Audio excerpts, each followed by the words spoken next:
Hello दोस्तों, कैसे हैं आप लोग। आप सभी का हमारे channel study for judicial services में स्वागत है। मेरा नाम विशाल सिंह है। ठीक है, आज जो आप स्क्रीन के सामने देख रहे हैं ये उत्तराखंड जुडिशरी का 2019 का पेपर है। 2019 का ये पेपर है। ठीक है, क्योंकि उत्तराखंड जुडिशरी का पेपर होने जा रहा है, शायद 13 मार्च को है, तो उसके लिए मैंने सोचा कि आप लोगों को प्रीवियस ईयर पेपर सॉल्व करके दिखाऊं। ठीक है, प्रीवियस ईयर पेपर बहुत इंपॉर्टेंट होते हैं आपकी तैयारी के लिए। अगर आप किसी भी स्टेट का एग्जाम देने जा रहे हैं तो बिना प्रीवियस ईयर लगाए कभी ना जाएं। ठीक है, क्योंकि प्रीवियस ईयर लगाने से एक तो सबसे पहले तो आपको अंदाजा होता है कि किस टाइप के क्वेश्चन पूछे जाते हैं, दूसरा रिपीट क्वेश्चन बहुत होते हैं। ठीक है, आप कितना भी अच्छा आपने तैयारी की हो लेकिन आपने प्रीवियस ईयर नहीं लगाए तो मुश्किल हो जाता है एग्जाम क्वालिफाई करना। ठीक है, उत्तराखंड जुडिशरी में अगर हम देखें तो इसमें क्या क्या आता है, जरा इसका आपको ओवरव्यू दे देते हैं। और यही नहीं, आप उसी स्टेट का नहीं, अगर आपकी तैयारी हो गई है, पूरा पढ़ चुके हैं, साथ में रिवाइज कर रहे हैं, तो रिवाइज के साथ साथ क्या करना है, क्वेश्चन लगाने हैं। ठीक है, तो क्वेश्चन लगाने क्या है, उसमें हमें ये आइडिया होता है कि और रीसेंट पेपर अगर मिल जाए तो आप दूसरे स्टेट का भी पेपर दे रहे हैं तो भी आपको कोई फायदा ही होगा। ठीक है, दूसरे स्टेट का भी अगर आप देंगे, अगर पास टाइम है तो रीसेंट पेपर ज़्यादा ज़्यादा लगाए करें। एमसीक्यू अगर आपने लगा लिए तो एमसीक्यू बार बार थोड़े लगाओगे, प्रीवियस ईयर क्वेश्चन लगाना स्टार्ट करो। उसमें क्या होता है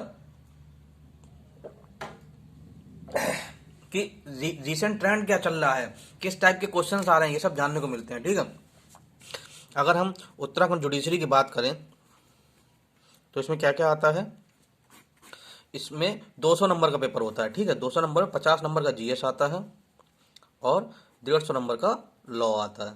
ठीक, एक ही पेपर होता है, एक ही साथ 200 क्वेश्चन, आपको ओवरऑल 200 क्वेश्चन होते हैं। जीएस में ज़्यादा बाहर का नहीं आता, कॉन्स्टिट्यूशन पूछा जाता है, constitution of India, international law आता है, जुरिस्प्रूडेंस आता है और करंट अफेयर्स आता है। ठीक है, और लॉ में क्या क्या आता है, लॉ में टीपीए आता है, सीआरपीसी आता है, सीपीसी आता है, हिंदू लॉ आता है, मुस्लिम लॉ आता है और कॉन्ट्रैक्ट भी आता है, कॉन्ट्रैक्ट देखना पड़ेगा, और क्या है, आईपीसी आता है, एविडेंस आता है। ठीक है, ये सब्जेक्ट इसमें आते हैं, मतलब इनका कोई लोकल लॉज नहीं आते हैं। ठीक है, तो इसलिए जो है अगर जो आप दूसरे स्टेट का भी देख रहे हैं तो अगर जीएस नहीं आती तो जीएस को आप छोड़ के लॉ तो प्रीवियस ईयर देख के जाइए। उत्तराखंड जुडिशरी के क्वेश्चन इनके अच्छे होते हैं। ठीक है, अगर आप उत्तराखंड का ही देने जा रहे हैं तो आपको देखना ही देखना है। चलिए, तो इसको साइड में करते हैं, हम लोग पेपर करना स्टार्ट करते हैं। वैसे भी 200 क्वेश्चन है तो अपने आप ही लेंदी हो जाएगा। हो जाएगा कि नहीं हो जाएगा। चलिए, ऐसा करते हैं, जीएस अभी छोड़ देते हैं, लॉ पहले करते हैं। ठीक है, अब मान लो जो सिर्फ लॉ वाले देखने वाले हैं, जिन्हें उत्तराखंड का नहीं देना है, तो हम लोग जीएस जो है सबसे पहले लॉ कर लेते हैं। या वैसे भी पेपर में अपने आप का अपना कॉन्फिडेंस बढ़ाने के लिए क्या करना चाहिए, जो आपका स्ट्रांग पार्ट है उसको पहले डील करना चाहिए। पेपर उत्तराखंड जुडिशरी का ऐसे ही होता है, पेपर दिया जाता है, उसको सॉल्व करना होता है, ऑनलाइन नहीं होता। ठीक है, फिर ऐसे ही होता है। चलिए, ये पेपर जो है इसकी ऑफिशियल वेबसाइट पे भी अवेलेबल है। अगर कोई डाउनलोड करना चाहे तो वहाँ से डाउनलोड कर सकता, नहीं तो इसी वीडियो में इस टेलीग्राम चैनल का लिंक दिया होगा मेरा, उससे आप ले सकते हैं। ठीक है, चलिए तो स्टार्ट करते हैं। सबसे पहले टीपीए क्वेश्चन है, हम लोग पार्ट सेकंड पहले लॉ वाला सॉल्व कर रहे हैं। ठीक है, 1 से 50 तक जीएस वाले थे। ठीक है, जीएस वाले थे, इसको हम लोग बाद में करेंगे, पहले इसको कर लेते हैं, लॉ वाले कर लेते हैं। ठीक है, जिससे अदर स्टेट के भी अगर कोई देख रहा है तो वो भी ये देख ले। अगर जिस हिसाब से आपके वीडियो का रिस्पॉन्स होगा उसी हिसाब से आगे के पेपर भी अपलोड किए जाए, मतलब रिकॉर्ड किए जाएंगे। ठीक, चलिए, exchange in the TV equal to पूछा गया है, एक्सचेंज किसके इक्वल होता है टीपीए में। एक्सचेंज में क्या होता है, चीज के बदले चीज चेंज की जाती है, तो इक्वल टू सेल होता है। ठीक है, एक्सचेंज कहाँ दिया हुआ है, सेक्शन 118 से 18, 19, 20, 21, 121। ठीक है, चलिए, in case of gift if the donor dies before acceptance of the gift will be, क्या होगा, अगर डोनर पहले मर जाता है एक्सेप्टेंस से तो क्या होगा, वॉइड हो जाएगा। कहाँ दिया हुआ है, ये आपका 122 में ही दिया हुआ है। ठीक है, सेक्शन 122 जहां से गिफ्ट चालू होता है। चलिए, within the meaning of the section 100 of the TPA a charge requires attestation and prove in the same way as a mortgage require attestation, does not prove as a mortgage, does not require to be attested and prove in the same way as a mortgage। तो इसका 53 का सी है। ठीक है, 100 के under section 100 में charge दिया हुआ है, तो चार्ज में क्या होता है, अटेस्टेशन जरूरी नहीं होता, लेकिन काम बिल्कुल मॉर्गेज की तरह होता है उसमें। ठीक है, चलिए सेक्शन क्वेश्चन नंबर 54 क्या बोलता है, in the following 3 cases which lease of immovable property can be made only by A registered instrument. अब लीज के केस में क्या होता है, कहां पे दिया हुआ है ये लीज, 104 से है, हाँ 104 से ही है लीज, 104 से लेके, तो ये तुम्हारा वहीं पर दिया हुआ है लीज में 104 या 105 कहां पे दिया हुआ है, वहीं कहीं दिया हुआ है। ठीक है, इसको देख लीजिएगा। क्या होता है इसमें कि अगर वो सारी लीजें जिसका ईयरली रेंट जो है 1 साल से ज़्यादा है, ठीक है, या जिसका एग्रीमेंट जो है, एग्रीमेंट टू लीज एक साल से ज़्यादा हो रहा है, या ईयर टू ईयर है, ठीक, तीनों चीज़ें दी हुई हैं। Only A lease from year two year, only A lease from a term exceeding 1 year, only A lease reserving yearly rent. ठीक, चलो इसका आंसर होगा डी। पूछा क्या गया था, सिंपल सी बात, किस केस में, रजिस्टर्ड इंस्ट्रूमेंट है। टीपीए बहुत टाइम से नहीं पढ़ा, तो मुझे ऐसा लग रहा है टीपीए मुझे दोबारा पढ़ना पड़ेगा। आप लोगों ने अगर मेरे टीपीए लेक्चर ना देखे हो तो जरूर देखिएगा। ठीक है, the provisions regarding transfer of actionable claim are mentioned under TPA. कहां पर एक्शनेबल क्लेम, एक्शनेबल क्लेम 130 है, क्योंकि 129 तक तो 122 से 129, 122 से 129 सेल है, वो गिफ्ट है, सॉरी है, तो 130 से 137 तक एक्शनेबल क्लेम है। In which one of the following case it was held that surrendered by tenant is not a transfer. ये इनका मतलब इन्हीं के स्टेट में पूछे जाते हैं, ये कोई केस इंपॉर्टेंट नहीं लग रहा मुझे। कौन है, इसका आंसर है बी, माखनलाल साहब वर्सेस एन अधिकारी।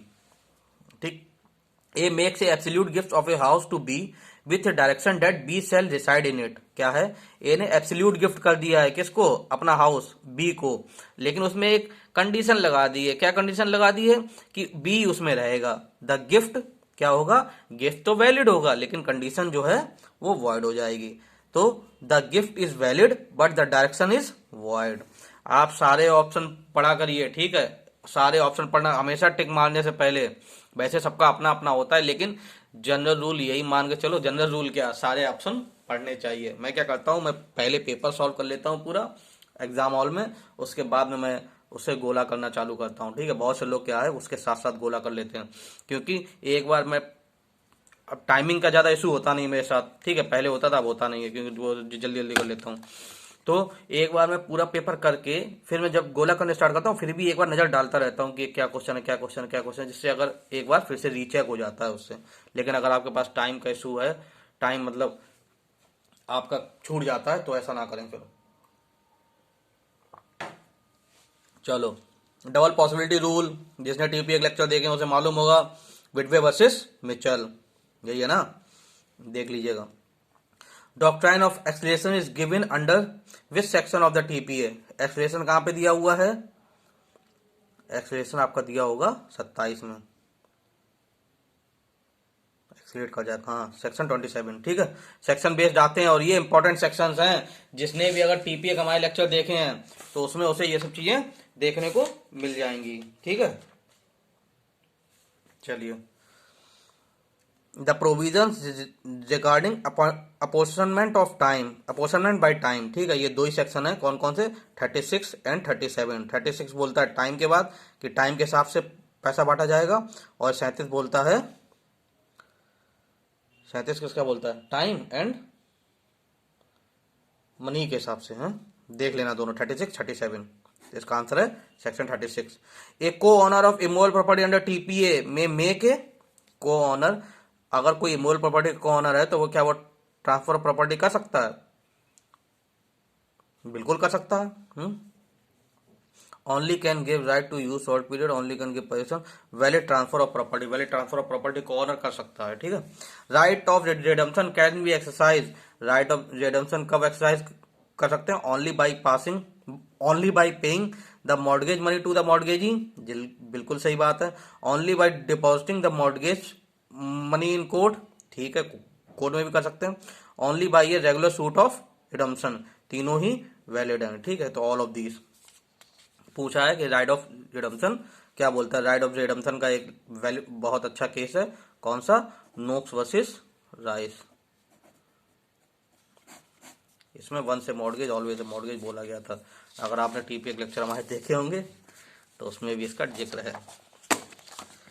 चलिए 63 का बोलता है, सही दिख रहा है कि नहीं, दिख तो सही रहा है। He who seeks equity must do equity is a juristic basis of which one of the following section of TPA.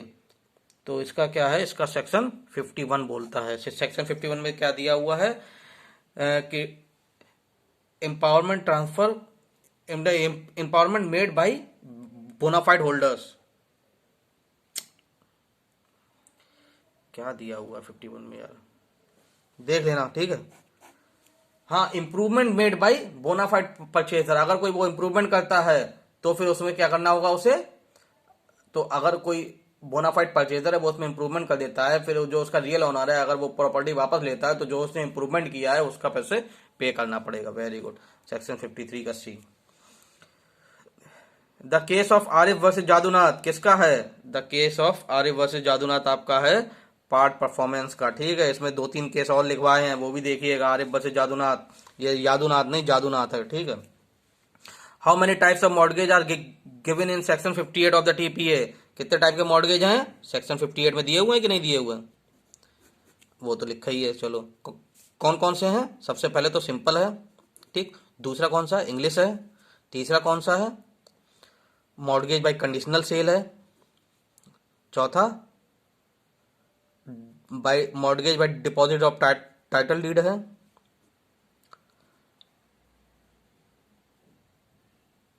एक रह गया कोई, बताओ जल्दी। सिंपल हो गया, इंग्लिश हो गया, कौन सा रह गया, एनामोलस है और यूजो फैक्ट्री है। तो 1 2 3 4 5 6, तो ये 6 हैं, ठीक है। चलो पक्का रिवाइज करना पड़ेगा टीपी। 1 से mortgage always mortgage was laid down in which of the following cases. अरे ये तो अभी बताया था, नोक्स वर्सेस राइस। चलिए इतना लीडिंग केस है कि पूछ भी दिया गया। A lease can be determined by, lease कैसे डिटरमाइंड हो सकती है, सेक्शन 107। चेक करते रहिएगा, ठीक है। मुझे एकदम टीपीए जो है भूल सा गया हूं अब। बाय फ्लिक्स ऑफ टाइम, बिल्कुल सही बात है। बाय इम्प्लाइड सरेंडर, बिल्कुल सही बात है। By forfeiture, all of these, ठीक है, all of these. Dulhabai versus state of MP किसका केस है, Dulhabai jurisdiction of civil court का है, ठीक है। अभी अगर सीपीसी के भी लेक्चर चल रहे हैं उसमें भी मैंने ये केस बताया था।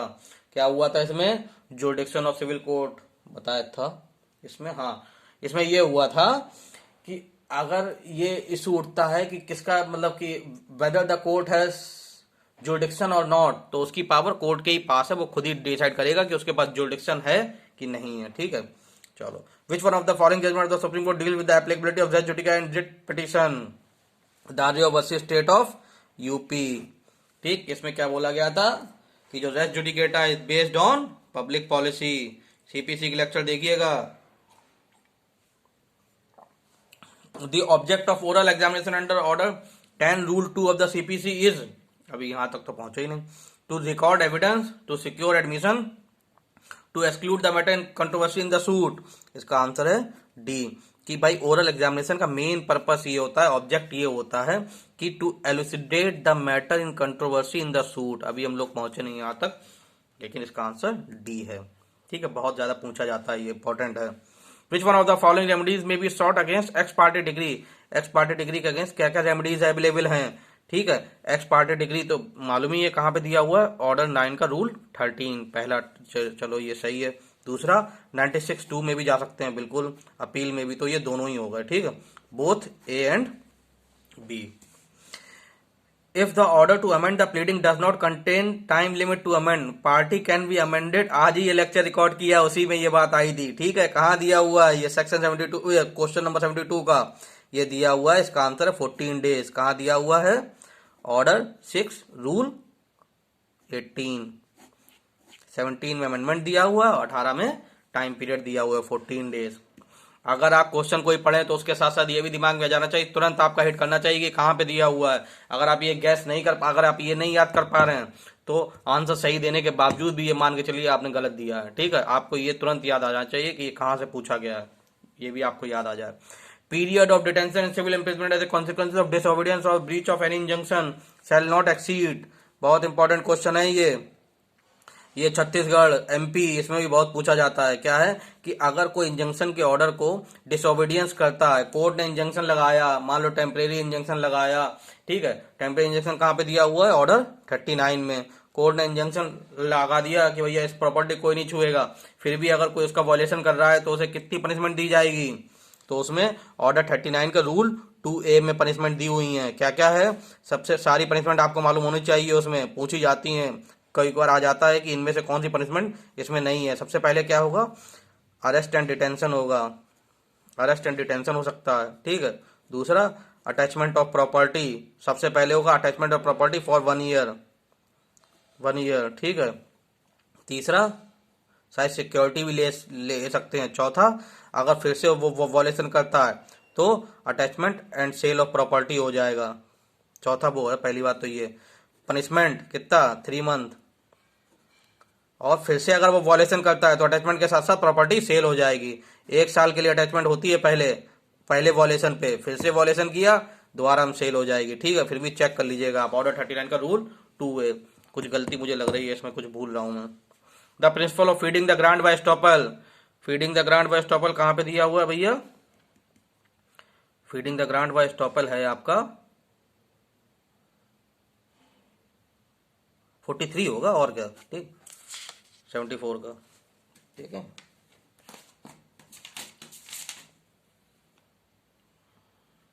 Feeding the grant by estoppel, very good, 43 है, ठीक है। ये कुछ सेक्शंस बहुत इंपॉर्टेंट होते हैं, टीपीए पूरे लेक्चर देख लिए, सब तो पढ़े ही हुए हैं। चलो, where a suit is wholly or partly dismissed under order 9 rule 8 of the CPC, the plaintiff may bring a fresh suit. देखो ऑर्डर 9 रूल 8, ऑर्डर 9 रूल 8 में क्या होता है, कब हुआ, 3 में ऑर्डर 9। पहली बात ऑर्डर 9 में है कि अपीयरेंस और नॉन अपीयरेंस ऑफ पार्टीज है, ये याद आ गया हमें। और रूल 3 में क्या होता है, जब डिफेंडेंट अब्सेंट हो जाए तो क्या होगा। रूल 7 में ये है कि जब प्लेंटिफ अब्सेंट हो जाए। रूल 8 में ये है कि प्लेंटिफ अब्सेंट हुआ तो क्या होगा, अगर प्लेंटिफ केस फाइल करने के बाद डेट पे हियरिंग पे खुद ही नहीं आता है तो क्या होगा, सूट डिसमिस हो जाएगी और उसके साथ साथ वो फर्दर सूट भी फाइल नहीं कर सकता, ठीक। May bring a fresh suit, नहीं। Shall be procured from bringing a fresh suit, yes. May bring a fresh suit with the permission of the court, नहीं। इसका आंसर होगा बी। क्यों, क्योंकि प्लेंटिफ अगर नॉन अपीयरेंस में, अगर नॉन अपीयरेंस ऑफ पार्टीज के केस में अगर प्लेंटिफ अब्सेंट हो रहा है तो एक तो सूट तो डिसमिस होगी होगी, उसके साथ साथ वो फ्रेश सूट भी फाइल नहीं कर सकता, ठीक है। चलो, section 89 of the CPC deals with which of the following, section 89 में क्या है भाई, सेक्शन 89 में है settlement of dispute outside the court, समझे कि नहीं। और 88 में क्या है, 88 में इंटरप्लीडर सूट है। अपॉइंटमेंट ऑफ रिसीवर कहाँ पे है, ये तो ऑर्डर 40, 41, 40 है, ठीक, ऑर्डर 40 में है। Settlement of dispute outside the court, ये अपना 89 है। एग्जीक्यूशन ऑफ डिक्री, ये तो पूरा चैप्टर ही है, या ऑर्डर 21 मान लो। तो चलो, settlement of dispute outside the court, कौन कौन से सेटलमेंट होते हैं ये भी क्वेश्चन आता है कि 89 में कौन कौन से दिए हुए हैं कि सब एक या तो मीडिएशन के थ्रू सेटलमेंट कर लें, दूसरा या तो कॉन्सिलिएशन के थ्रू कर लें, तीसरा आर्बिट्रेशन के थ्रू कर लें, चौथा लोक अदालत के थ्रू कर लें, ठीक है। ये ऑप्शन है आपके पास, लोक अदालत। ये 4 ऑप्शन 89 में दिए हुए हैं। कौन सा नहीं दिया हुआ है ये भी पूछा जाता है, negotiation. Negotiation is a mode of settlement of dispute है निगोशिएशन, लेकिन 89 में नहीं दिया हुआ है, 89 में निगोशिएशन नहीं दिया हुआ, ये भी मालूम होना चाहिए। जजमेंट मीन्स, जजमेंट मीन्स क्या है भाई, जजमेंट मीन्स होता है स्टेटमेंट ऑफ ए जज on the ground of decree और ऑर्डर। बी कहां पे दिया हुआ है, वेरी गुड, सेक्शन 2 का सब क्लॉज 9 में तो है। इसके अलावा और कौन कौन से याद है? सेक्शन 2 याद कर लेना पूरा, ठीक है। कोई ना कोई क्वेश्चन हर एक पेपर में आता है। जब मैं सेक्शन 2 पढ़ा रहा था तब भी मैंने ये बात कही थी। Under which of the following provision of the CPC A plaint is rejected by the court in absence of cause of action? क्या है? अच्छा भाई, cause of rejection of plaint, सबसे पहले तो ये ऑर्डर 7 है, रूल 11 है, ये तो हमें मालूम है। वैसे कौन सा है? Cause of action, on the basis of cause of action, तो ए है, डी। ये पूछ लिया गया है, वैसे पूछा नहीं जाता सीक्वेंस में, ठीक है। अब एक आध क्वेश्चन टफ बनाने के लिए पूछा जाता है। अगर आपको याद हो जाए तो 5 या 6 ग्राउंड हैं, A B C D E F करके, वो याद कर लीजिएगा। अगर याद हो जाए, ना याद हो जाए तो कोई दिक्कत नहीं है, ऐसे आता नहीं है। बस पहला मुझे मालूम था कि पहला कॉज ऑफ एक्शन हुआ है, ठीक। Which one of the following statement is not true in relation to the power of appellate court under CPC? कि भैया power of appellate court, appellate court के पास कौन सी पावर नहीं है? कहां पे दी हुई है पावर? एप्लेट कोड की पावर 107 में है, हा? देख लेना, ठीक है। Section 107 of CPC. क्या है भैया, क्या नहीं है? It can determine a case finally, बिल्कुल। It can remand a case, बिल्कुल। It can not take additional evidence, नहीं भाई, ले सकता है। कैन नॉट नहीं, इसमें लगा हुआ, ध्यान से पढ़ा करिए कि इसमें लगा हुआ है it can not take additional evidence, जबकि एडिशनल एविडेंस भी ले सकता है, क्यों नहीं ले सकता? एप्लेट कोड तो it can frame issue and refer them for trial, बिल्कुल। चलिए 80। An appeal shall not lie from which of the following order under the CPC? किसमें नहीं अपील है? अपील पर सबसे पहली बात तो ऑर्डर की अपील कहाँ दी हुई है? आपका सेक्शन 104 और ऑर्डर 43। 41 में फर्स्ट अपील है, 42 में सेकंड अपील है, 43 में ऑर्डर है। चलो, तो अगर आप जब देखेंगे तो उसमें ये आपको मालूम पड़ जाएगा कि कौन कौन से हैं इसमें। तो इसका जो है, इसका आंसर क्या होगा? 91 की अपील जाएगी, 95 की जाएगी, इन दोनों में से कोई है। शायद 35B की अपील नहीं है, ठीक है। देख लेना, चेक कर लेना इसे एक बार, कहाँ पे दिया होगा। मेरे पास डायरेक्ट नहीं पास रखा, वरना मैं देख लेता। ये सेक्शन 104 देख लीजिएगा, मालूम हो जाएगा, ठीक है। और साथ में ऑर्डर 43 भी देख लीजिएगा, उसमें दिए हुए है कि किस किस ऑर्डर की अपील जाएगी, ठीक। तो जो ना दिया उसमें वही आंसर है, मेरे अंदाज से बी होना चाहिए इसका। हु अमंग द फॉलोइंग में sue for public nuisance and other wrongful act affecting the public? अच्छा, पब्लिक न्यूसेंस कहाँ पे दिया हुआ? सेक्शन 92 नहीं 91, ठीक है। Public nuisance 91। तो क्या है? एडवोकेट जनरल कर सकता है with the leave of the court by 2 और मोर पर्सन ओनली, बिल्कुल। तो ये दोनों ही हैं, ठीक है। तो ए और बी, इसका आंसर होगा डी, ठीक है। फालतू में सब में टिक मार रहा हूं, इसका आंसर डी है। दिख रहा है कि नहीं? A bundle of fact which taken with the law applicable to them gives the plaintiff the right to relief against the defendant, it is called, इसको कॉज ऑफ एक्शन बोलते हैं। क्या है? कॉज ऑफ एक्शन को ही bundle of fact बोलते हैं। Which taken with the law applicable to them gives the plaintiff the right to relief against the defendant, ठीक है। कॉज ऑफ एक्शन जब आप एस्टेब्लिश करेंगे तभी जो है आप राइट टू रिलीफ क्लेम कर सकते हैं अगेंस्ट द डिफेंडेंट। तो इसका आंसर क्या है? Cause of action. चलिए, what shall be the status a suit on party death? अच्छा, अगर कोई मर जाता है तो क्या होता है? तो ये कहां पे दिया हुआ है आपका? ऑर्डर 22। चलिए इसमें देखते हैं क्या है। The death of plaintiff will abate the suit, the death of defendant will abate the suit, both A and B. The death of plaintiff और defendant will not cause the suit to be abate if the right to sue survive. इसका answer होगा D, कि अगर right to sue survive कर रहा है, ठीक, तो डेथ से हमें कोई फर्क नहीं पड़ता। शायद ये रूल बनी है, ठीक। ऑर्डर 22 पढ़ लीजिएगा, समझ में आ जाएगा। Place of sewing is mention in which part of the CPC? हाँ, वेरी इंपॉर्टेंट, कि भाई अब प्लेस ऑफ सुइंग जो है आपको ध्यान होगा कहां से स्टार्ट होता है। ये जो है पार्ट वन सेक्शन 1 से स्टार्ट नहीं होता, पार्ट 1, ठीक है। शायद सेक्शन 9 से स्टार्ट होता है पार्ट वन सेक्शन 9 से स्टार्ट होता है। तो प्लेस ऑफ सुइंग जो है, प्लेस ऑफ सुइंग कहां पे दिया हुआ है? 15 से 21A। तो ये कहां पे हो गया? ये पार्ट 1 में ही हो गया, ठीक। चलो, क्वेश्चन पढ़ने में बहुत मेहनत लगती है। पहले तो मैं सोच रहा था कि पेन टैप से उसे रिकॉर्ड करूं, लेकिन पेपर सॉल्व करने का मजा ही तब आता है जब हाथ में पेन हो और सामने पेपर रखा हो, तब मजा आता है। फीलिंग सी आती है कि एग्जाम दे रहे हैं। A situation where a person who is either a necessary party or proper party has not been joined in the suit is called। भाई साहब joinder and non joinder of parties मैंने अभी अभी पढ़ाया है, ठीक। पार्टीज टू द सूट कहाँ पे है? ऑर्डर 1 में ही है। पार्टीज टू द सूट, पहली बात तो ये ऑर्डर 1 से है। ज्वाइंडर और नॉन ज्वाइंडर ऑफ पार्टीज कहाँ है? रूल 10, 11, 12, 11 ध्यान कर लेना, देख लेना, एक बार चेक कर लेना, ठीक है। तो ये क्या होगा, अगर क्वेश्चन क्या है, अगर ऐसा होता है कि कोई भी नेसेसरी पार्टी या प्रॉपर पार्टी है उसको जोड़ा नहीं गया तो उसको क्या मानेंगे? तो उसको नॉन ज्वाइंडर मानेंगे, और क्या मानेंगे, ठीक। गलत जोड़ दिया होता है तो मिस ज्वाइंडर हो जाता है। It is a deposit a box of jewels with B. देखना पड़ेगा, रुको यार बैर को उठा लें यार, ध्यान दूं आपको गलत सलत पकड़ा दिया।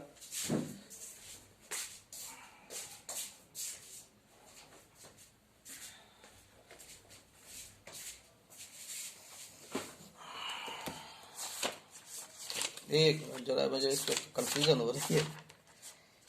हाँ, ऑर्डर 1 गलत होना तो नहीं चाहिए।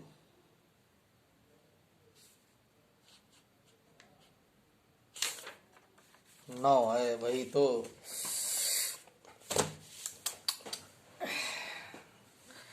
मास्टर साहब आप ही गलत करे दे रहे, ठीक। वो होता है, कुछ गलत होता है तो अपने आप से अंदर से पता चलने लगता है कि कुछ गलत लग रहा है। चलो 86 पढ़ते हैं। A deposit a box of jewels with B who is a well reputed person of his area. C alleged that the jewels were wrongfully obtained from him by A and claimed them from B. Legally B has which of the following option? क्या होता है कि A जो है, question क्या बोल रहा है, A अपना ज्वेलरी का बॉक्स B को डिपॉजिट कर देता है। अब बीच में C आ जाता है, A अपना एक ज्वेलरी बॉक्स B को डिपॉजिट करता है। C आता है, वो कहता है ये A का नहीं, ये मेरा है, ये हमें दो, ठीक। अब दोनों में ड्रामा हो रहा है। अब बी क्या करे, बी के पास बेस्ट ऑप्शन क्या है, ये क्वेश्चन पूछ रहा है। To return the jewels to A, क्या वो ए को दे दे, या to deposit the jewels with police, कि उसको पुलिस को दे दे, या to institute an interpleader suit against A and सी।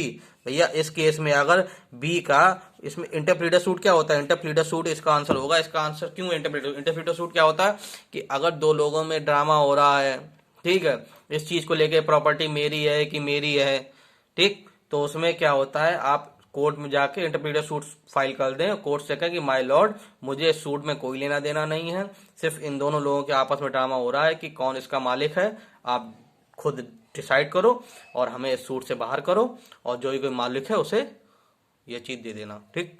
तो इसमें क्या होता है, इसी को इंटरप्लीडर सूट कहते हैं। कहाँ दिया हुआ है, सेक्शन 88 और ऑर्डर 35। ऑर्डर देख लेना यार, बहुत गलत हो जाता, हम सही से बोल देता हूँ। विच one of the following is not A dispute settlement procedure referred under, अरे ये तो हम लोग ने अभी पढ़ा, वहां पे तुम लोग को बताया था, कहाँ पे क्या दिया हुआ, ये रहा। कौन सा नहीं है, आर्बिट्रेशन है, कॉन्सिलेशन है, मीडिएशन है, निगोशिएशन नहीं है। तो बस ये लिखा निगोशिएशन नहीं है। चलो, which of the following is are fundamental rules of pleading as set forth under order 6 and rule 2। आज ही पढ़ाया है ये, ठीक है, आज ही मैंने पढ़ाया, आज ही के लेक्चर में देखा आएगा नहीं।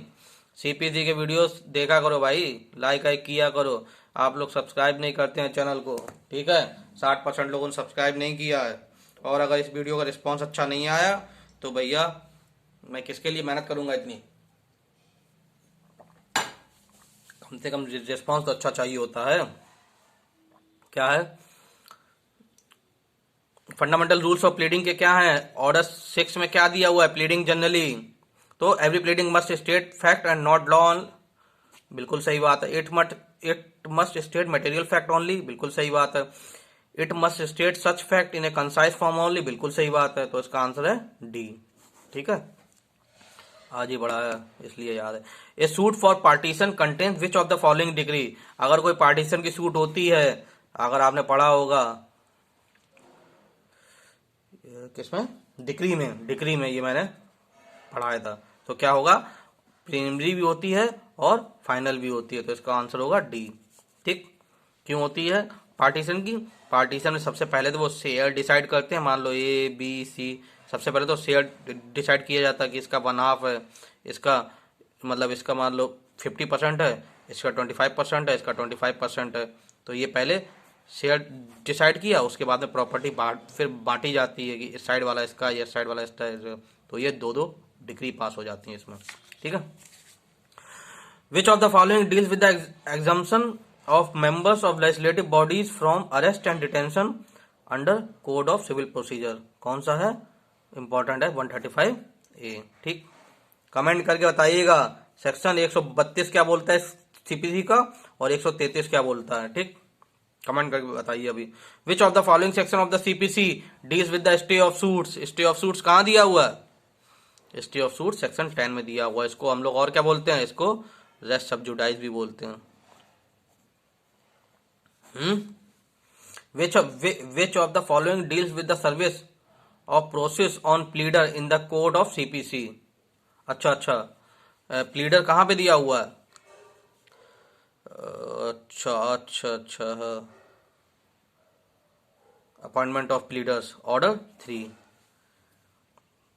तो ऑर्डर 3 इसमें कहा है? एक ही है, ए दिया हुआ है। ठीक, वैसे क्वेश्चन ये हार्ड था, ऑप्शन अगर इसके अगर चेंज कर देते कि भाई service of process of pleader, service of process on pleader पूछा है, अगर यही होता कि ऑर्डर 3 का रूल 4, रूल 5, रूल 6, रूल 7 नहीं कर पाता।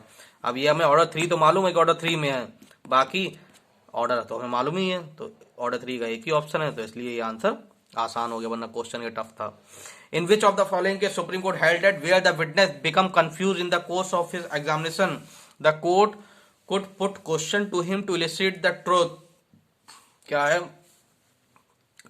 पहली बात तो ये बताओ क्या कौन सेक्शन इंडियन एविडेंस एक्ट के, ये क्या है? Where the witness become confuse in the course of his examination the court put question to him to elicit the truth. हाँ, मुझे भी रिवाइज करना पड़ेगा। इसका आंसर है state of Rajasthan versus Ani. इसमें दिया है, इसमें ये फॉल होगा जाके ये। चलो आगे बढ़ते हैं। Which of the following grounds is not a appropriate ground for temporary injunction under the CPC? अच्छा, टेम्परेरी इंजंक्शन कहाँ पे दिया हुआ है? अभी हम लोगों ने पढ़ा था ऑर्डर 39। अब क्या है पूछा गया? कौन सा अप्रोप्रिएट ग्राउंड नहीं है? That any property in dispute in danger of being wasted, ये तो ग्राउंड है। That the defendant threaten to dispose of property, ये भी है। That the property in dispute is likely to acquired by the government, government के खिलाफ कोई injunction पास नहीं होता, तो इसका आंसर क्या है? 94 का सी। चलो थक गया यार। विच one of the following section of the Indian evidence make the relevant opinion of the certifying authority which issue the electronic signature? क्या है इसका? 95 का, इसका 45A होगा सही। ठीक, देख लेना एक बार, डायरेक्ट क्वेश्चन है। ठीक है, सेक्शन से। Confession of one accused person is relevant against another co-accused person under which of the following section of Indian Evidence Act? 30। क्या होना चाहिए? सेम ट्रायल होना चाहिए। ठीक है, सेम ट्रायल होना चाहिए और उसका कन्फेशन है दोनों को इक्वली अफेक्ट करता हो, ठीक, तभी वो होता है। कमेंट करके बताइएगा कॉम्प्लेक्स कहां पे दिया हुआ है इंडियन एविडेंस एक्ट में। एक स्टूडेंट मुझसे भी बोल रहा था, उसकी कॉल आई थी कि विशाल भैया आपके वीडियो देख के मतलब मुझे हेडफोन नहीं इस्तेमाल कर सकता मैं, मुझे बिना हेडफोन के ही अच्छे लगते हैं। हेडफोन इस्तेमाल करने में ऐसा लगता है कि ज़्यादा तेज आवाज़ आ रही है। हमने ये तो अच्छी बात है भाई, हेडफोन इस्तेमाल ज़्यादा करना भी नहीं चाहिए। समझ नहीं आ रहा था मुझे कि कहना क्या चाहता था। चलो, which of the following section of the Indian evidence act deals with the secondary evidence? Secondary evidence कहाँ पे दिया हुआ है? सबसे पहले तो 61 से स्टार्ट है ना, 61, 62, 63, 63। ठीक, चलो। Dying declaration is to be admissible in evidence which one of the following is not necessary? अच्छा, कौन कौन इसमें डाइंग डिक्लेरेशन एसेंशियल्स नहीं है? कहाँ पे दिया हुआ है dying declaration? Section 32 clause 1 of Indian evidence act. That it should relate to the cause of death of the person making such statement, that the person making of the statement was under the exception of death, expectation of death, that is relate to the circumstances of the transaction which resulted in death.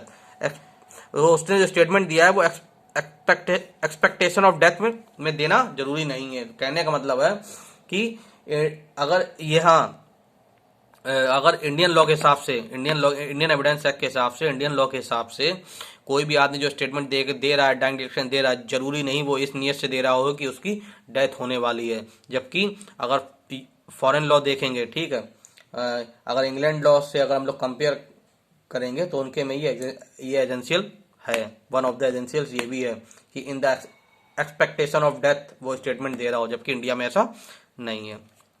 In respect of digital signature, which of the following is a relevant fact? The court may direct the person or authority to produce the digital signature certificate that he himself recognizes his signature before the court. Any other person recognizes his signature before the court. Such digital signature is not admissible in any proceeding before the court. ये होगा इसका, ठीक है। When can prosecution be allowed to ask leading question to his own witness? बताओ भैया, कोई भी आदमी अपने ओन विटनेस से leading question, generally leading question जो है किसमें, क्रॉस एग्जामिनेशन में ही पूछे जाते हैं। और क्रॉस एग्जामिनेशन कौन करता है? अपोजिट पार्टी करती है, ठीक। तो क्वेश्चन ये है कि कब लीडिंग क्वेश्चन जो है कोई अपने ही विटनेस से कर सकता है, बताइए। सेक्शन 154, जब वो हॉस्टाइल हो जाएगा, तो when the witness is declared hostile.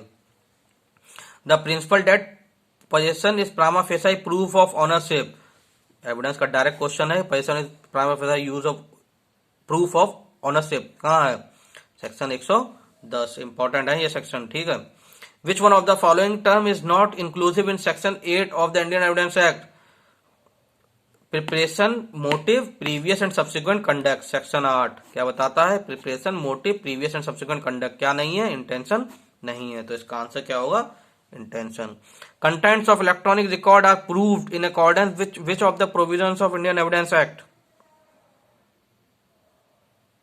अच्छा, इसका होगा content of electronic record 65A, ठीक। Evidence given by a witness unable to communicate verbally in the court by writing or sign shall be deemed to be a, देखो अब क्या है, अगर कोई भी ऐसा है जो बोल नहीं सकता, और वो है बहुत इंपॉर्टेंट क्वेश्चन है यार, ये बहुत पूछा जाता है, क्या इसको बोलते हैं? Oral evidence. कहाँ दिया हुआ है ये? सेक्शन 119, जिसको हम डम विटनेस भी पहले कहते थे, ठीक। इसमें अमेंडमेंट भी कमेंट करके बताइएगा, 119 में अमेंडमेंट हुआ है, कब हुआ है? अरे दिख नहीं रहा, 119 में अमेंडमेंट हुआ है, ये कब हुआ है, ठीक है, कमेंट करके बताइएगा। चलो, which one of the following is not correctly match? मिलाओ भाई। प्रिजम्पशन ऑफ डॉरी डेथ, हाँ सही है। एग्जामिनेशन इन चीफ, सही है। इंडिशन स्कैंडुलस क्वेश्चन, सही है। 154 में क्या है? हॉस्टाइल विटनेस है। इम्पीचिंग द क्रेडिट ऑफ विटनेस कहाँ पे दिया हुआ है? ये 155 में है। अभी हम लोग देखा 154 में हॉस्टाइल विटनेस है। चलो, in which section of the Indian evidence act the word to form part of the same transaction are prove? To form part of same transaction, D6। इसको और क्या बोलते हैं? सेक्शन 6 को और क्या बोलते हैं? कमेंट करके बताइएगा। विच of the following pair is not correctly match under Indian evidence act? मिलाओ भाई। ओपिनियन ऑफ एक्सपर्ट, सही है। प्रूफ ऑफ इलेक्ट्रॉनिक सिग्नेचर, सही है। पब्लिक डॉक्यूमेंट, सही है।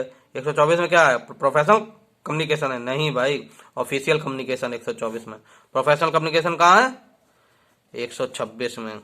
तो यही सही मैच नहीं है, D. Which one of the following section of the Indian Evidence Act has been substituted by the information IT Act 2000?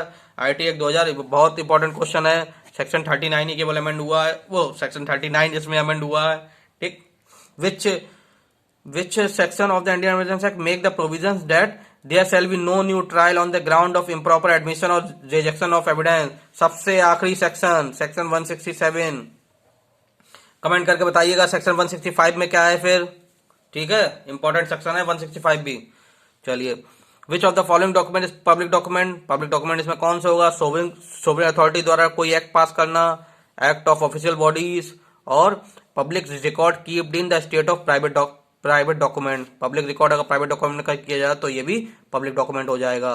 तो ये डी इसका आंसर होगा। Which of the following questions shall not ask in examination in examining a witness, कौन सा question नहीं पूछा जा सकता? Only that which is intend to insult, only that which is intended to annoy, only that which appear to the court needlessly offensive, तीनों ही नहीं पूछ सकते, ऑल ऑफ द अबव।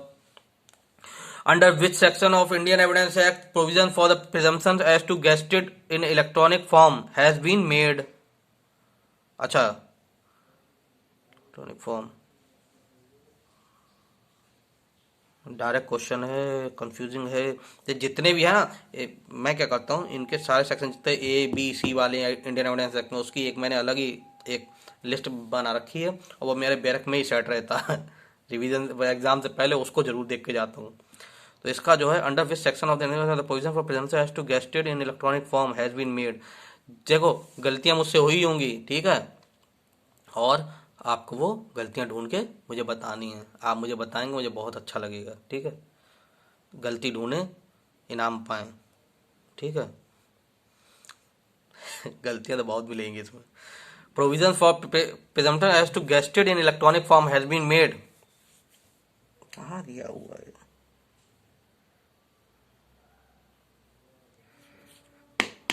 देख लेना यार, इसको याद नहीं आ रहा मुझे।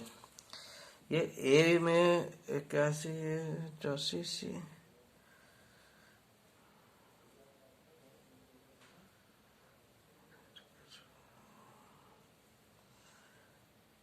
पता नहीं यार, आगे बढ़ो। All fact except the content of document may be prove by, all fact except the content of document may be prove by, क्या है? Oral evidence, section 61। Which one of the following is not the exception to the rule of hearsay under law of evidence? कौन सा नहीं है भाई हेर्से का? ये क्या है भाई? रूल ऑफ हेर्से का कौन कौन से एक्सेप्शंस हैं? एक्सपर्ट ओपिनियन है, डाइंग डिक्लेरेशन है, रेस जेस्टा है, कन्फेशन नहीं है, ठीक। कन्फेशन कहाँ पे दिया हुआ है? इंडियन एविडेंस एक्ट के सेक्शन 24 से 30 तक। Which section of the Indian evidence act deals only with the civil matters? Civil matters कौन सा? बहुत पूछा जाता है, सेक्शन 23 सिर्फ सिविल मैटर्स में अप्लाई होता है। Section 115 of the Indian evidence act founded upon the doctrine laid down, very good. 115 में क्या है? स्टॉपेल। स्टॉपेल का लीडिंग केस क्या है? Pickard versus Sears, DP sir ने बताया होगा आपको। Under which of the following section of the Indian evidence act a जज is empowered to ask any question relevant और इररिलेवेंट टू ए विटनेस और a party to a suit? ये अभी पूछा मैंने ऊपर, ये 165 ही है इसका आंसर, ठीक। चलो, मुस्लिम लॉ, फैमिली लॉ आ गया, ठीक है। Muslim law does not apply to which of the following? Muslim law किसके ऊपर अप्लाई नहीं होता? मतलब क्यों, कौन सी चीजों पे अप्लाई नहीं होता? ठीक, शरीयत एक्ट के हिसाब से इसमें डील होते हैं। जो जो शरीयत एक्ट में दिया हुआ है उसी उसी फील्ड में केवल मुस्लिम लॉ अप्लाई होता है, ठीक। तो शरीयत एक्ट में क्या क्या आता है? गिफ्ट आता है, मेंटेनेंस आता है, ट्रस्ट आता है, सक्सेशन टू एग्रीकल्चर लैंड नहीं आता, तो डी पे अप्लाई नहीं होगा। Who deliver the descending minority opinion? Triple तलाक के केस में डिसेंडिंग ओपिनियन किसने दिया था? जस्टिस केहर ने दिया था, ये उस समय चीफ जस्टिस थे। उसके अलावा एक यूपी जुडिशरी में आया था कि वो सबरीमाला केस में डिसेंडिंग ओपिनियन किसने दिया था? तो उसमें जो लेडी जज थी ना, मंजू लता क्या नाम था, उन्होंने दिया था। Under the Waqf act 1995 the power of the tribunal to determine the dispute regarding the waqf is given in which of the following section? ये तो मुझे नहीं पता।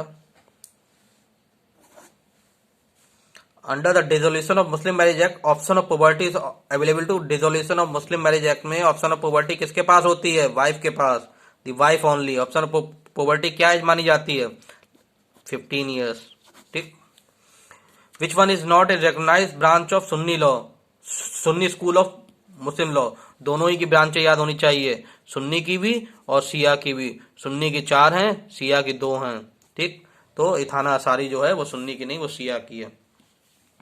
विच one of the following is not correct with reference to the legal incidence of waqf? Waqf के case में कौन सा सही नहीं है, देखते हैं। The Waqf series to have an interest in it, the property series to be heritable, the Waqf become irrevocable, the wakif has right to alter the वक्फ।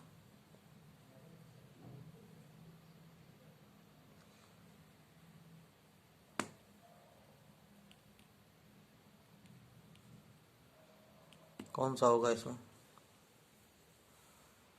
इसका होगा द वाकिफ ceases to be have any interest in it, the property ceases to be heritable. इसका भी होना चाहिए 123 का।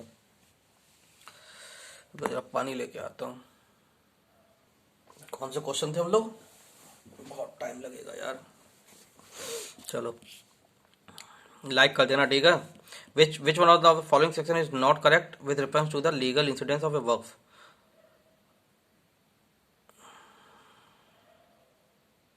इसका D होगा, ठीक है। The wakif has right to alter the waqf, wakif के पास पावर नहीं होती है, जो मेन फंडामेंटल रूल्स हैं उसको वो चेंज नहीं कर सकता। इसका आंसर डी होगा। गोविंद दयाल वर्सेस इनायतुल्लाह, किसका केस है? गोविंद दयाल वर्सेस इनायतुल्लाह प्रियम्पशन का है, प्रियम्पशन मुस्लिम लॉ में है।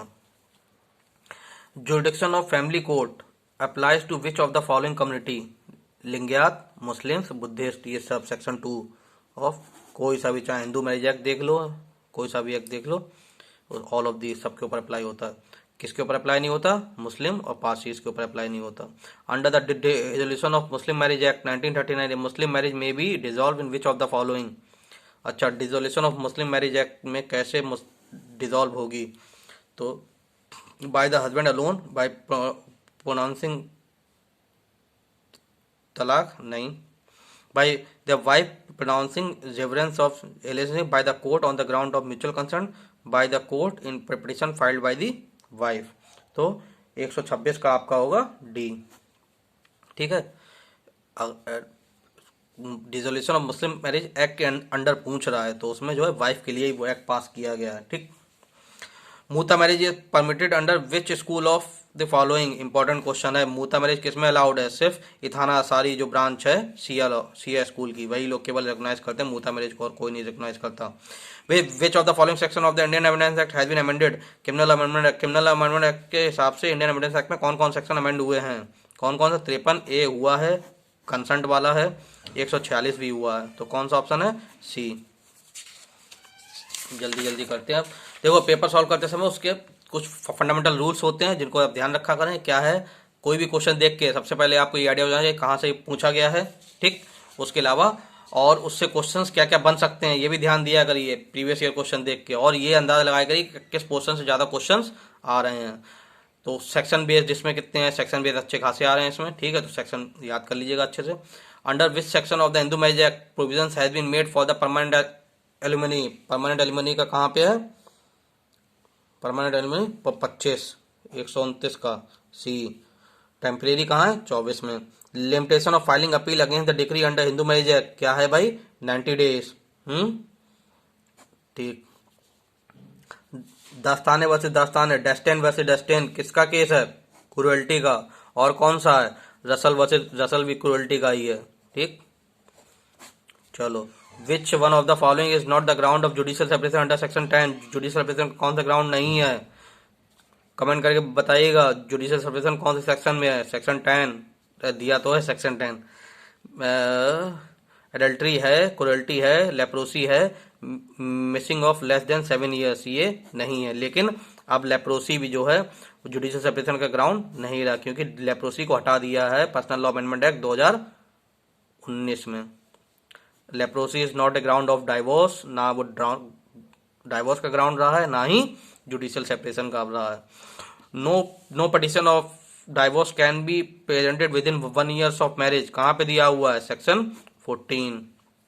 राइट ऑफ चाइल्ड इन वॉर्म is given under which of the following section of the Hindu succession act, कहाँ पे दिया हुआ है? ये आपका दिया हुआ है section 20। Which of the following is not the heirs of class second? Class second heir कौन नहीं होता? सबसे इंपॉर्टेंट, क्लास सेकंड में फादर होता है, ठीक है। अब इसमें कौन नहीं होता? तो इसमें आपका brother sister by uterine blood नहीं होते हैं, ठीक। क्लास सेकंड ईयर में ये एग्नेट्स या कॉग्नेट्स में डाल दिए गए हैं। No person shall be entitled to dispose of or deal with the property of a Hindu minor merely because on the ground of his or her being the de facto guardian of the minor is provided under which of the following section of Hindu Minority and Guardianship Act? तो ये आपका दिया हुआ है किसमें? Section 11।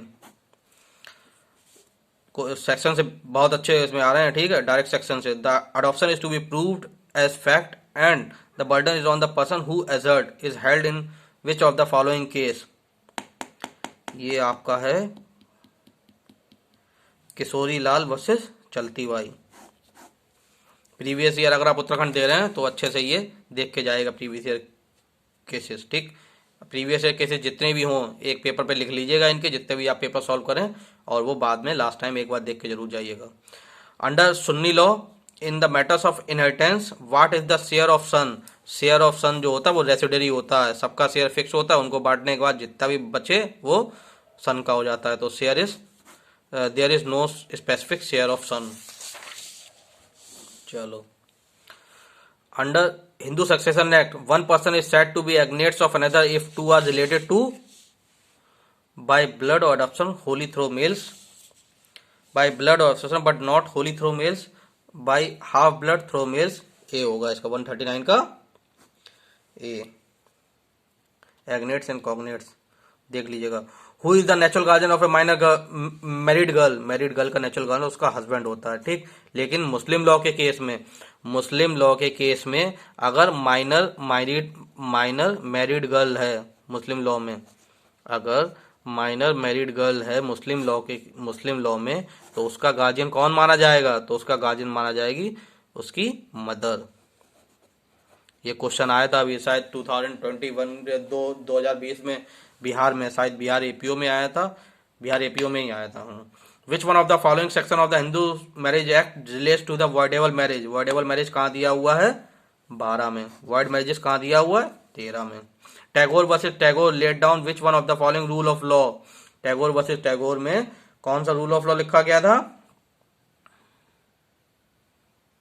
ए है इसका। A Hindu can not dispose of his property by gift intervenance in favour of an unborn child.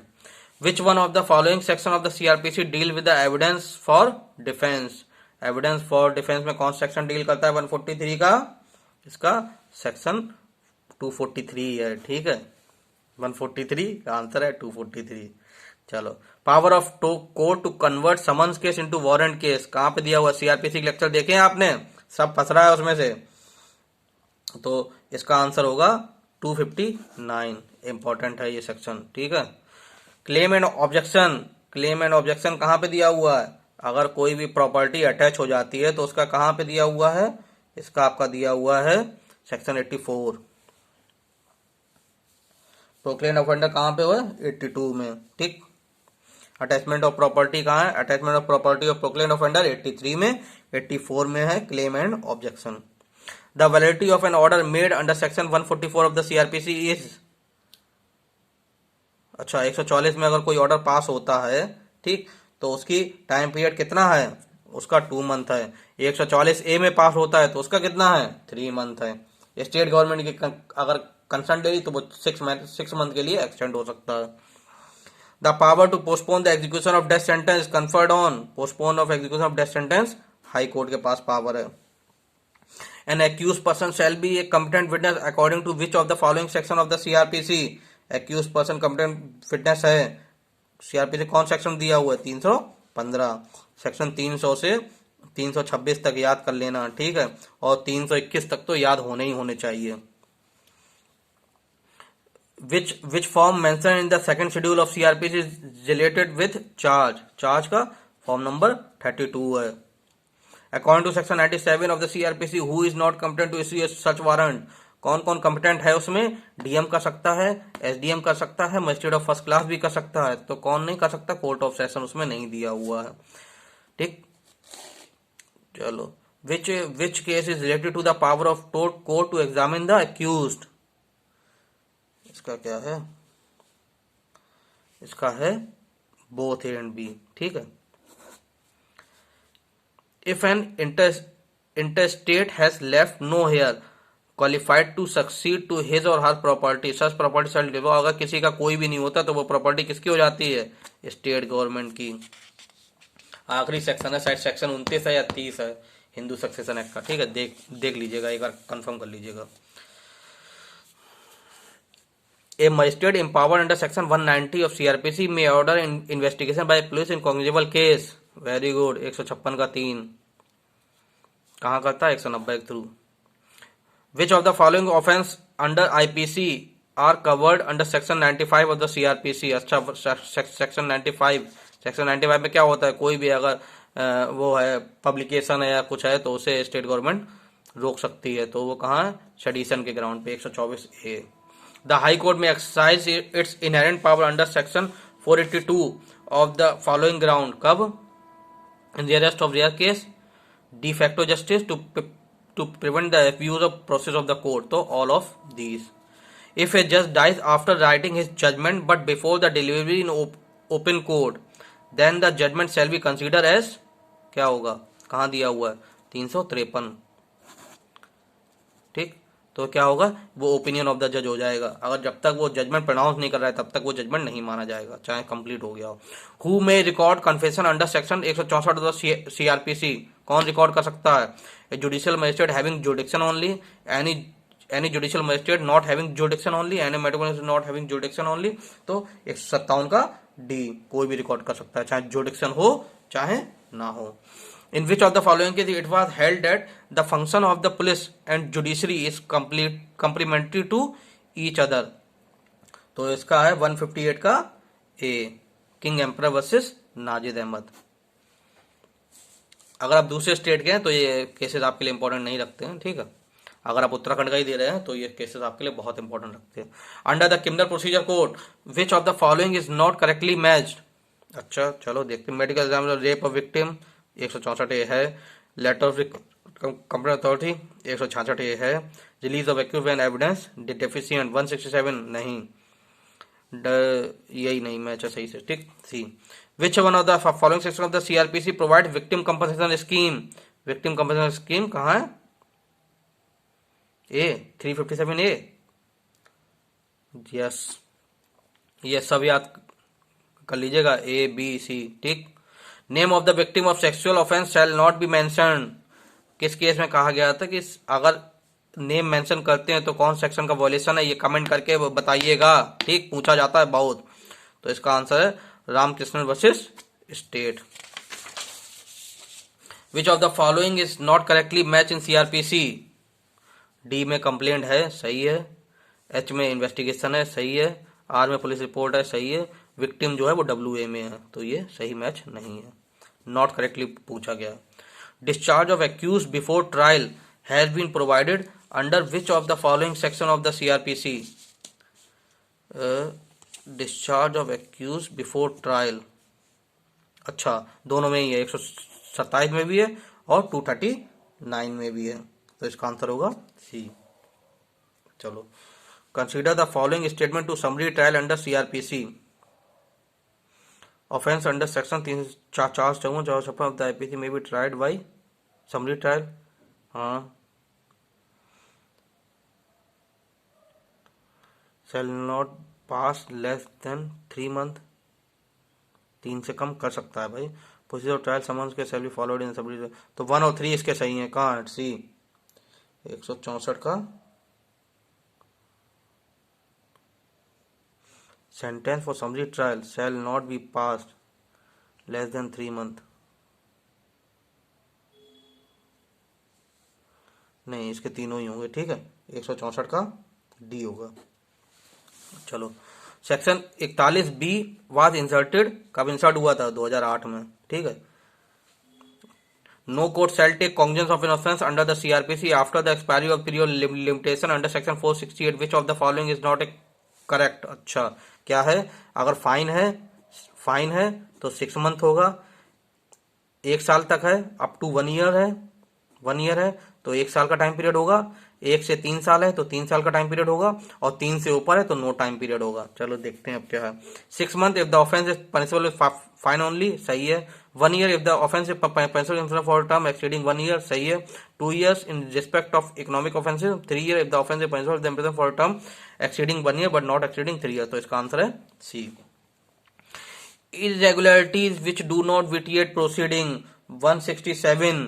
अब देखो, irregularities which do not vitiate proceeding 160 में है, और irregularities which vitiate proceeding 461 में है, ठीक। क्या होता है ये कि कौन कौन सी irregularities जो हैं जो उसको जो है प्रोसीडिंग को अफेक्ट करेंगी, ठीक है, जो उसको वॉइड बना देंगी।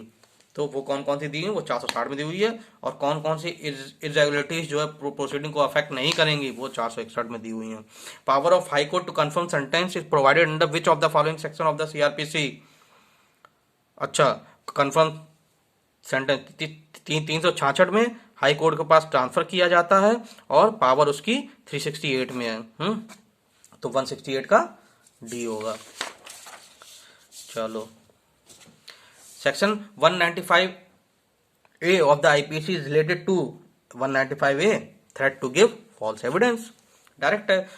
which of the following pair is not correctly matched under IPC। देखते हैं। Communication made in good faith सही है। एट कॉज 95 सही है। Commutation of sentence imprisonment for life, और यही होगा सी। ठीक, चलो। A man who monitor the use by a women of internet, email और any other form of electronic communication commit the offence of voyeurism. अभी मैं एक दिन एक साबुन लेके आया था नहाने वाला, उसके पीछे ये लिखा हुआ था। मैंने पोस्ट भी, मतलब फोटो भी डाली थी उसकी कम्युनिटी पोस्ट में। The punishment for attempt to commit, ये सब याद होने चाहिए, ठीक है। क्या 354 ये कहां पे दिया हुआ है, 354 सी में। तो आपको 354 ए बी सी डी चारों मालूम होने चाहिए, ठीक। डी में स्टॉकिंग है, ए में हरेसमेंट है, और बी में ट्रैफिकिंग ऑफ वुमेन तो अलग है। उसमें बी में आउटरीच करके कुछ है, ठीक। The punishment for attempt to commit an offence punishable with imprisonment for life और other imprisonment is provided in attempt to. Attempt कहाँ दिया हुआ है, 511 में। The offence of attempt to commit culpable homicide, attempt to commit culpable homicide 308।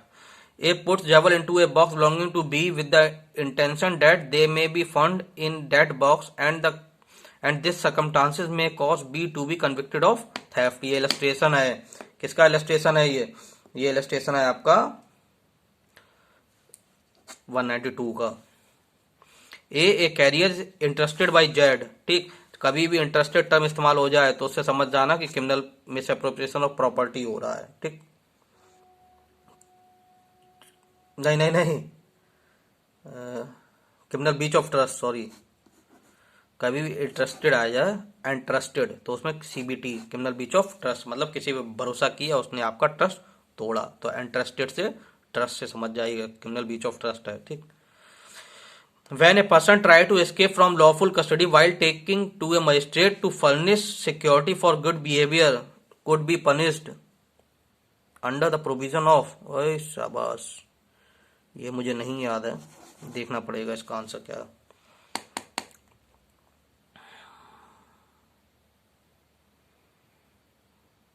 ये 225 ए होगा या 225 B होगा, ठीक। इसको देख लेना।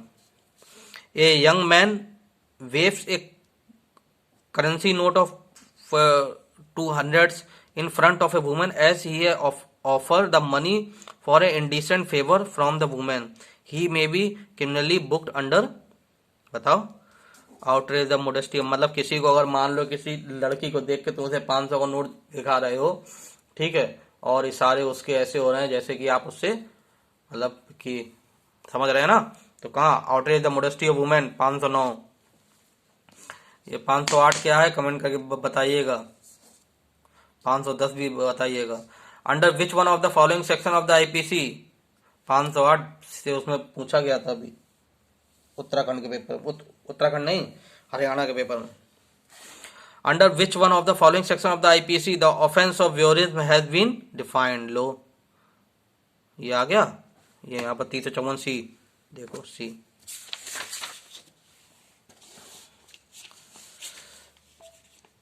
थक गया यार, एक्चुअली में ये रात हो रही है बहुत ज़्यादा, आप लोग को तो टाइम नहीं मालूम पड़ेगा, तो लगभग 12:30 का टाइम हो रहा है ये रात का। बहुत टाइम से सोच रहा था कि पेपर अपलोड करूं।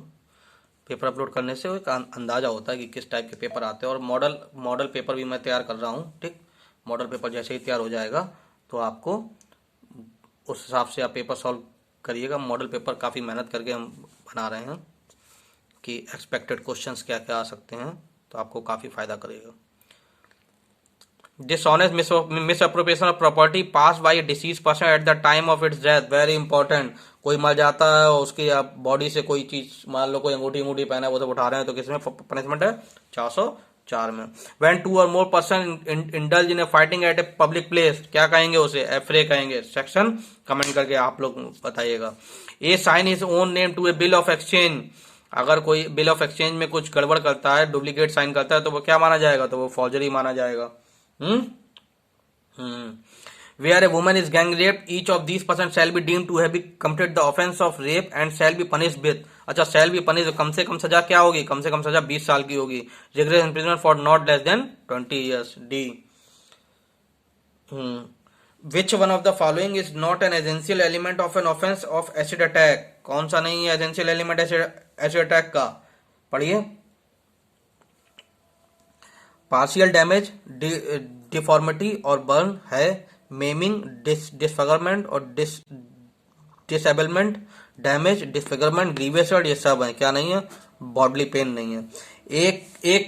एक causes cattle to enter upon the field of belonging to Z intended to cause damage to Z crops, क्या है? डैमेज कर रहा है तो क्या है? Mischief.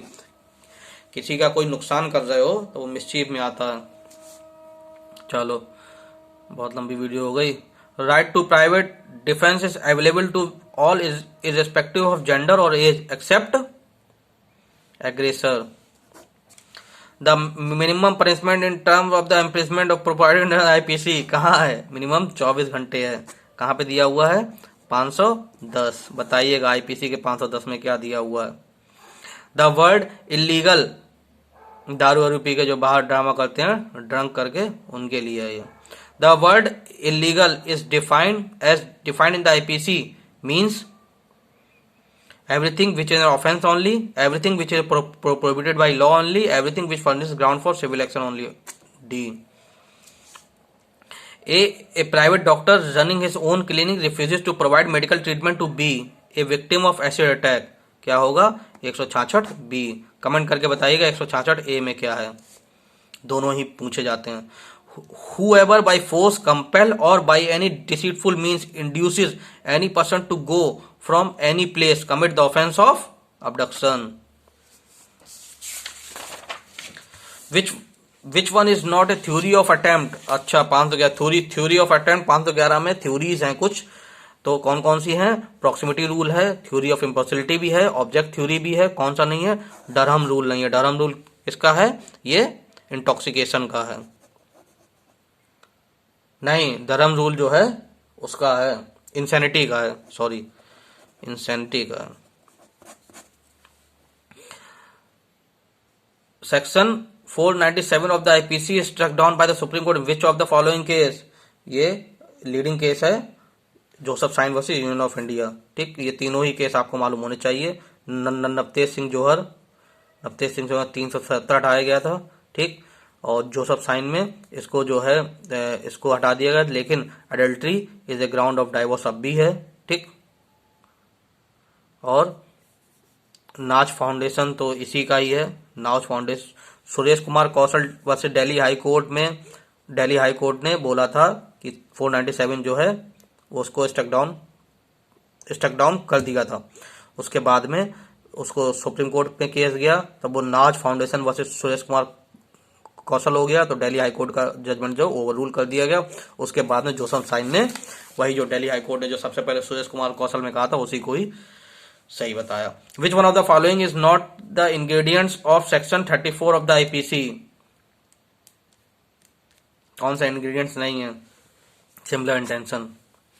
The principle of section 17 of the TPA is based on which of the following case,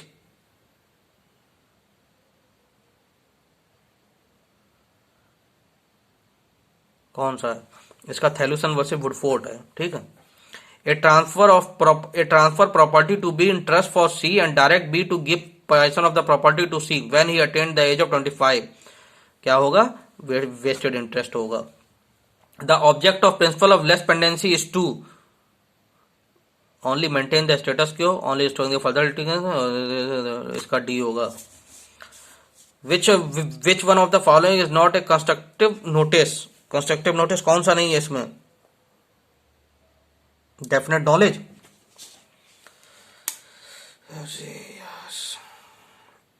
सच में मुझे टीपीए पढ़ना पड़ेगा। डेफिनेट नॉलेज ही होगा इसका। A a a lessee is not entitled to the right of marshalling under which of the following section of TPA. 197 का है आपका section 56 B. Which one of the following section of the provides statutory duties of a mortgagee in position under the TPA. अच्छा अच्छा अच्छा, इसका है 76। Who among the following cannot sell and purchase on actionable claim? 199। ये all of these, कोई नहीं purchase कर सकता। Section 136। Which one is not an exception of the defamation under section 499? कौन सा नहीं है? malicious statement कहाँ पे दिया हुआ है इसके? 499 में दिया तो है, 500 में पनिशमेंट दी हुई है। ठीक है, चलो अब इसका वो वाला पेपर रह गया, लेकिन ये है वीडियो बहुत लंबी हो गई, इसलिए हम लोग अलग वीडियो में से पार्ट 2 में करके अपलोड करेंगे, और मैं कल ही अब रिकॉर्ड करूंगा। अब तो हो गया जीएस का पेपर, टाइम भी ज़्यादा लगाएगा क्योंकि उसके साथ साथ और भी चीज़ें हो जाती हैं जो समझानी होती हैं। चलिए, उम्मीद करता हूँ आपको वीडियो बहुत अच्छी लगी होगी। अच्छी लगे तो लाइक ज़रूर करिएगा, और पेपर अगर आप लाइक करते रहेंगे और वीडियो अगर ये देखी गई तो मैं और भी पेपर सॉल्व करूँगा। ठीक है, थैंक यू। जीएस का पेपर हम लोग अगली वीडियो में सॉल्व करेंगे। ठीक है, ओके, थैंक यू।